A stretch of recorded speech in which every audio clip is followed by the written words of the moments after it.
Nakupujte hezké náhrdelníky svým ženám, svým kamarádkám. A vy si chcete nějaký koupit? Ach, ano, mohla bych si zkusit ten modrý. Ten vám až tak moc myslím, že by vám až tak moc neslušel. Ach, ano, tak já si dám tady tento. Jenom chvíli počkejte, já si musím odběhnout.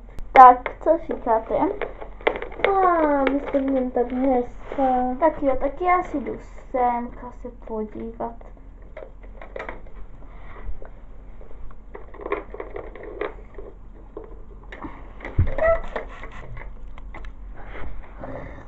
Ten obchod jí pěkně šlape, ale za chvíli ten obchod šlapat nebude. Za ten rok, co jsem byla ve vězení, jí provedu něco strašného v noci. Ach jo, chci ho. Tak stojí 100.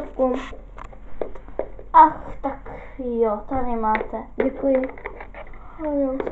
Já už jsem unavená, já už ten obchod zavřu a jdu domů.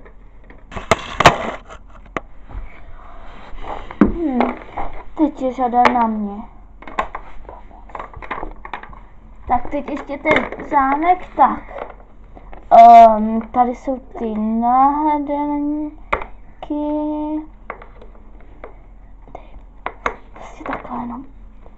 Víju.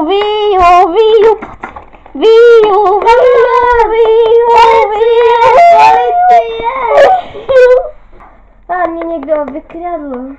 A kdo by to tak mohlo být? A myslím, že ta veverka, co byla... Aha, my jsme ji zrovna včera pustili z vězení. A prostě vy musíte, kolik to tak dělalo, ta škoda? 100 000. Aha, tak jo. Ještě se zámkem, takže 5 000. 100 000 teda, omlouvám. Ach, ano. Chování příště.